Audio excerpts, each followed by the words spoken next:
Hello, and welcome to the YouTube channel Bean Steamers for installment number 3. Now, as promised last week, we are actually doing part 2 of customer service and tech support. And I want to remind you that everything that you hear is true. There's a couple of places that are a little speculation, but I'll let you know what they are. If you don't hear me say that it's speculation, it's true. It actually happened to me.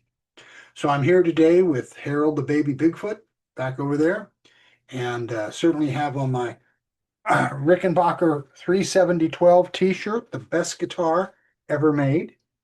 And we're going to go ahead and go into part 2 of tech support and customer service. You know, we've already talked about the tech support for my satellite TV. Well, equally inept are many of the customer service centers. If you're fortunate enough to speak with a human, you have a fighting chance of accomplishing something that will be in your favor. But if you're trying to get somewhere with a computerized telephone system or an online service center, you're far better off just hanging up or logging out.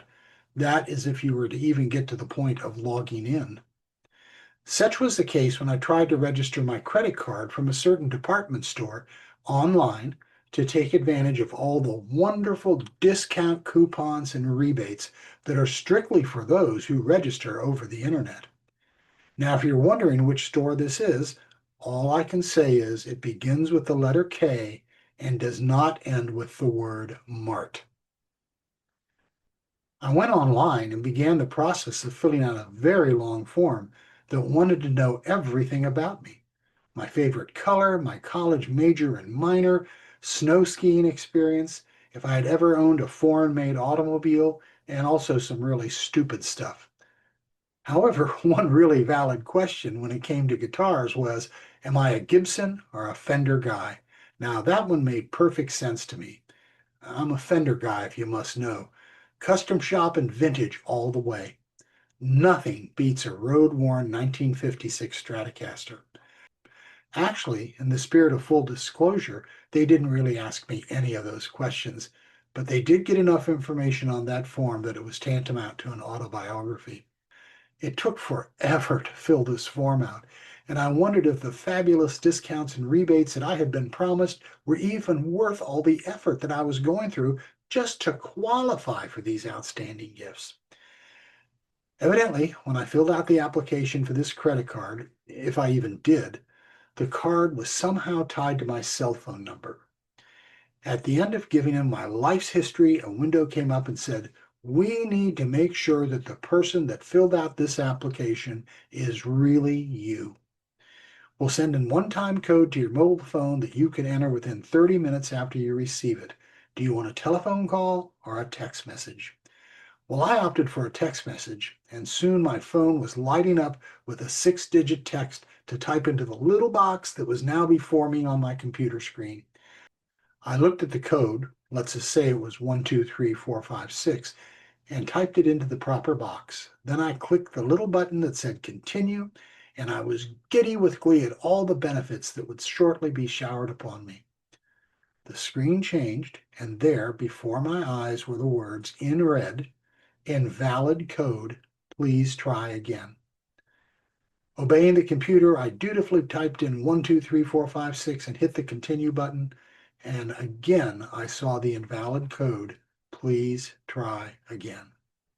I logged out, I went back online, filled out the stupid form again, and requested a text message with the new code. I typed in the new code, which was completely different from the first code, and hit continue. What I got was, "Invalid code, please try again."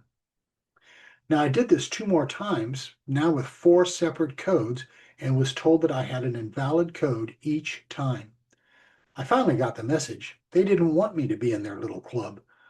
I wasn't worthy of all the discounts and rebates that a better class of people were obviously getting.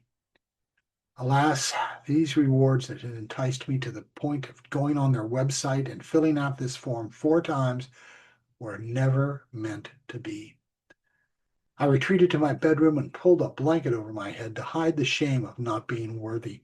It took months to recover, and during that time I never went into that store to buy anything, fearing that when my card was processed, a flag would come up on the monitor of the checkout clerk and indicate that I was a loser and I was not good enough for their discounts and rebates. Now, months later, I really did need something from this store, and I just went in, I got it, and I paid cash, sparing myself the embarrassment of being a lowlife to be giggled about after I left the store by the salespeople. It's a good thing you didn't have to scan your card to get into that store. I'm confident that as soon as I was flagged as unworthy, an announcement would be broadcast over the intercom telling the entire store of shoppers and salespeople that there was a loser in the home goods department. I never did get the stupid rebates. I did fare a little bit better with a home improvement center that probably has a burpa-gazillion stores spread across the country. Suffice it to say, the first word of their name begins with the letter H, and the last word ends with the three letters POT.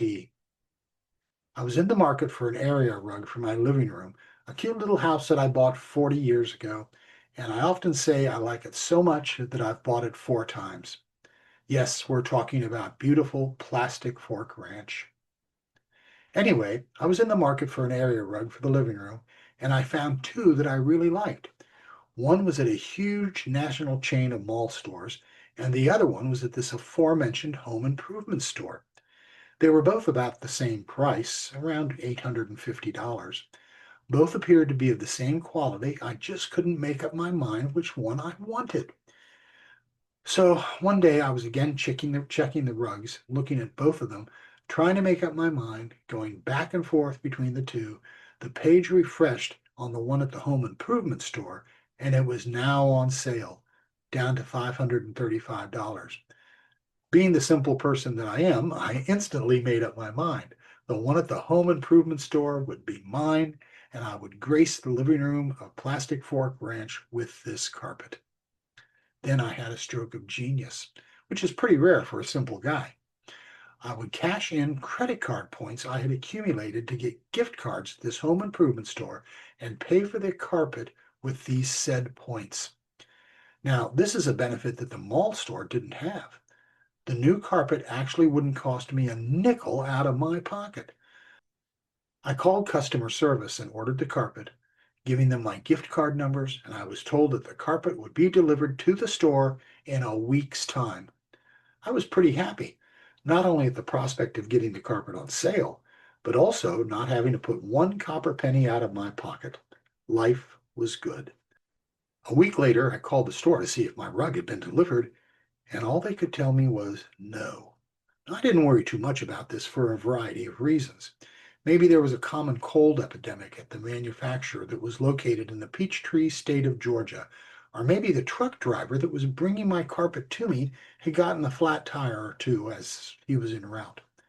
However, my attitude changed the next week when they told me that my carpet was still not there.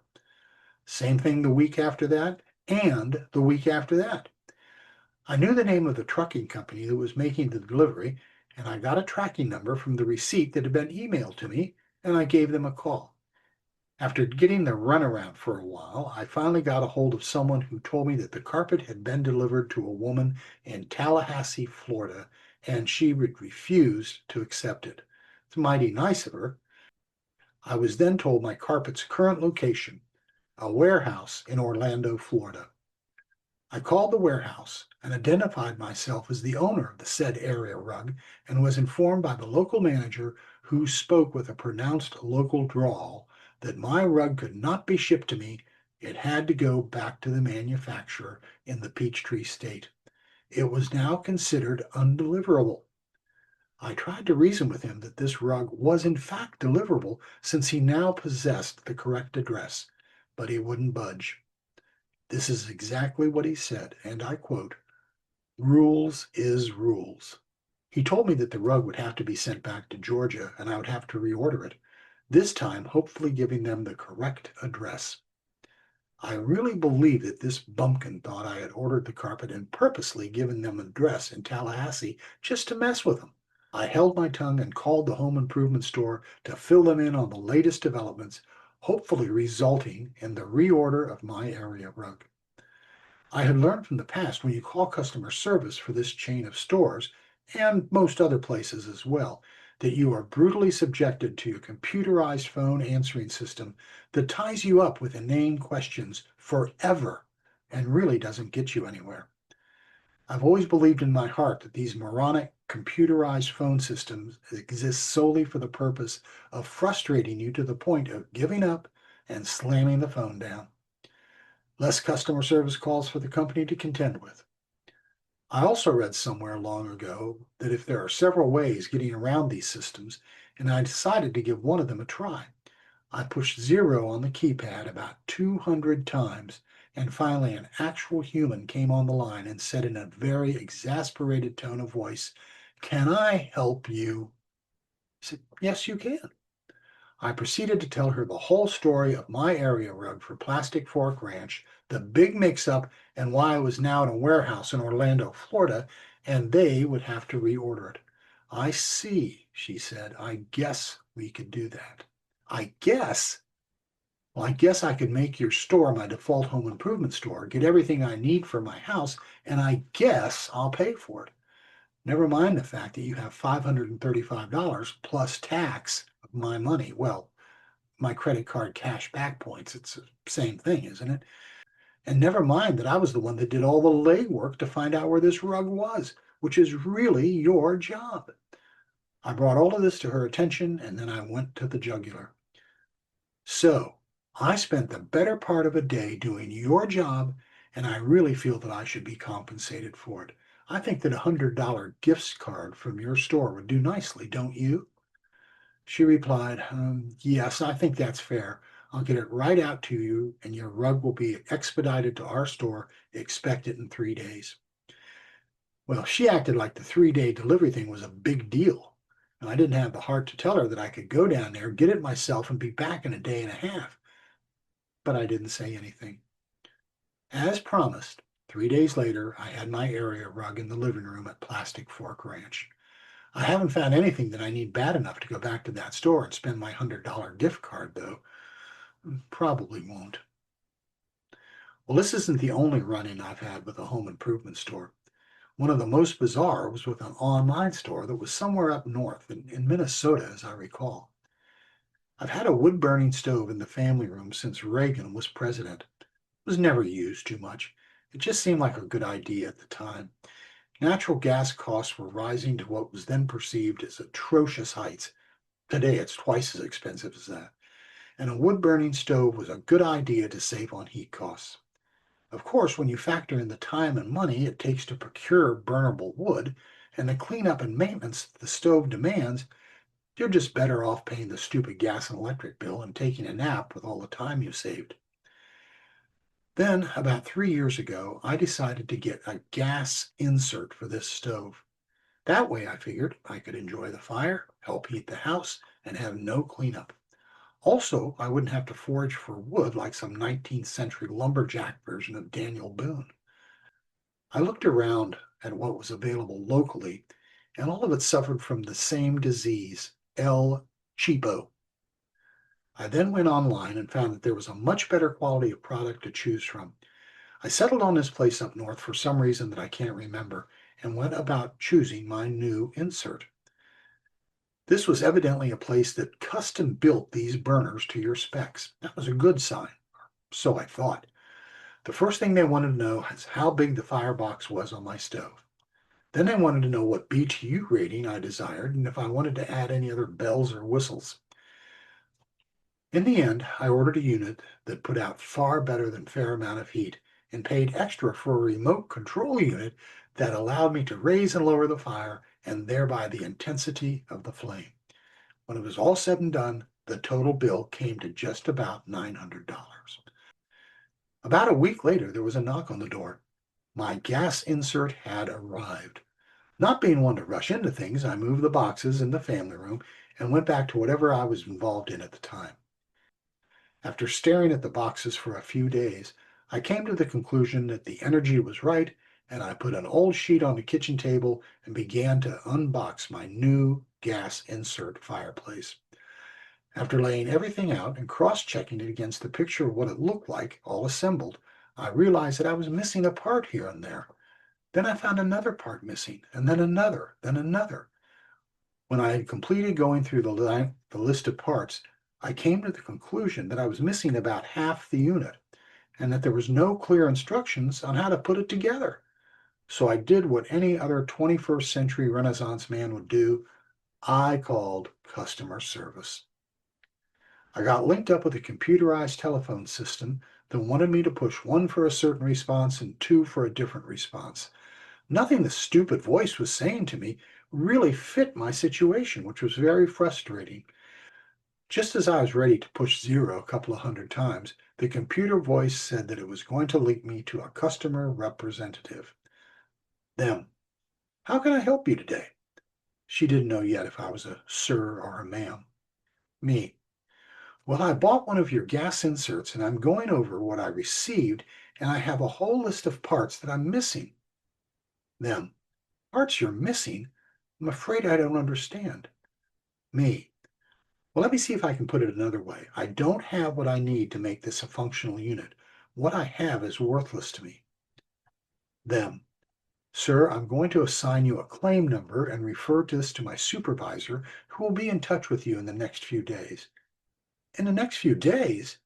What am I supposed to eat breakfast on? The kitchen table is loaded down with fireplace parts. She gave me the claim number and took my contact information. At least I could watch the Bugs Bunny Roadrunner show on my Gundam television while I waited for the call. I never did get tired of that. Yosemite Sam is my hero. One thing you can't deny, he sure is a good actor. Well, a week went by with no call, so in the old telephone jargon, I decided to reach out and touch someone. I got hooked up with the computer system again, and then a new customer representative who wanted to give me a new claim number. I cut her off at the pass and I explained that I already had a claim number and was waiting for the return call from the supervisor, which had never come. Then, please give me your number and I'll see that he calls you back. Nope, I said. He had his chance. I'm on the phone now, so I'd really appreciate it if you tracked him down and patched me through to him. Them. Yes, sir, I'll try. You'll try. That's nice. I was put on hold for about 15 minutes before a voice came on the phone. Supervisor. How can I help you today, sir? I was forced to tell him my whole story again because apparently he was not familiar with any of it. The thought occurred to me that this could be some schnurd they pulled off the warehouse floor to pose as the supervisor. It wouldn't be probably the first time. So maybe the supervisor. Well, that's a very unusual story, sir. Give me your order number and I'll see if I can get to the bottom of this, and I'll call you back in a few days. Here we go again, I thought. I wondered who was going to dial the phone first, him or me. In my heart, I knew it was going to be me. After about a week of waiting, I put all the parts back in the box. I wanted my kitchen table back. A few days later, I took a deep breath and dialed the fireplace insert company's number. As usual, I was answered by a computer system that I then got mad at. I pushed zero a few hundred times and finally got a human who wanted to assign me a claim number. I have a claim number, I said. I want to speak to the supervisor. After I finally got him, I couldn't believe what he said. Him. Lay all the parts out on a table and take a picture of them. For crying out loud, I just put them back in the box. Also take a picture of the label on the box, he said, and the inspection sheet, which was unsigned. Send it all over to me at my email, and I'll get back to you in 3 days.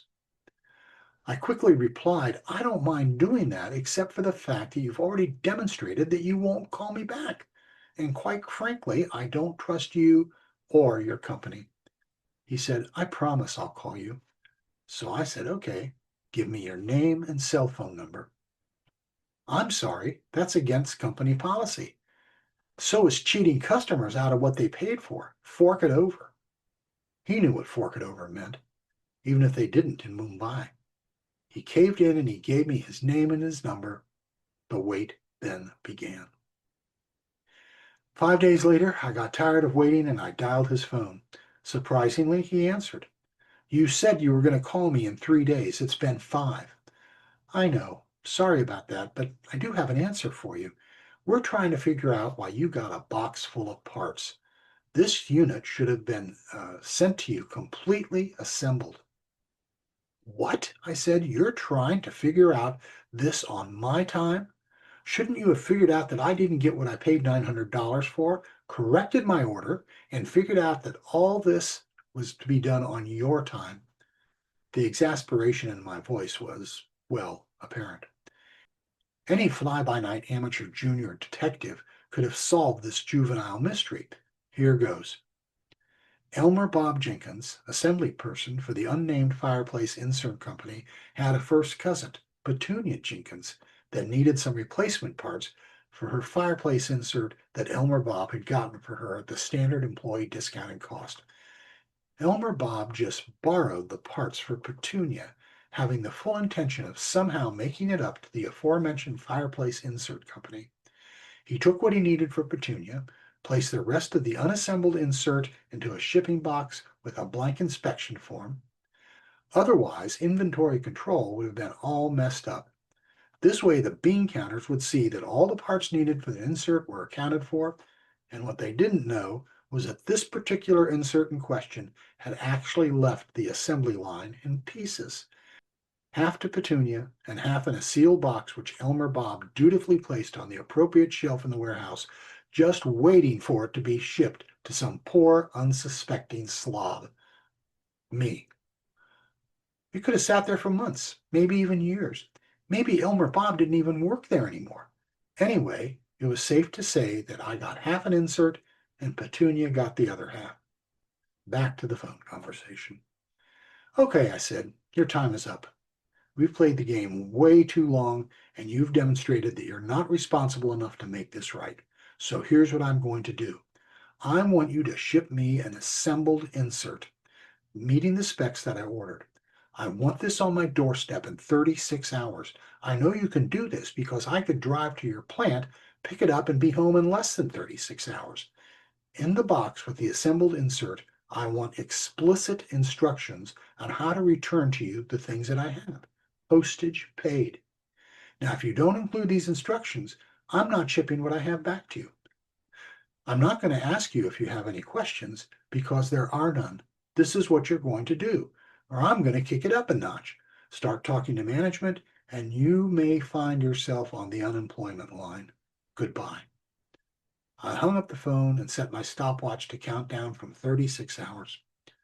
27 hours later, there was a knock on the door from a delivery dude who bought my new fireplace insert that was up and running in record time. There was no instruction on what to do with the parts I had, so I kept them as extras. Who knows, maybe Petunia would like to buy them. I know that I'm not the first person to have run-ins with these inept companies that seemingly exist just to take advantage of you. However, I'm probably the first person who wants to compile a list of what I'm going to call Triple Crown losers. That is, companies that have terrible tech support, extremely poor customer service departments, and user-unfriendly websites. Drop me a line in the comments or review section of wherever you saw this video, and I'll rocket it out to you as soon as it gets long enough, and that's not going to take too long. The world will be a better place if you have this information. Well, my friends, that concludes our customer service and tech support installment. Be back next Friday for a brand new installment and look forward to seeing you and have that new information for you. Now, this is the part of the video where I ask you please to subscribe to this channel, hit the bell for all the notifications. Your life will be much better off for it and you'll be a much happier person. I guarantee it. Well, that's all for now. We'll see you next week on Bean Steamers.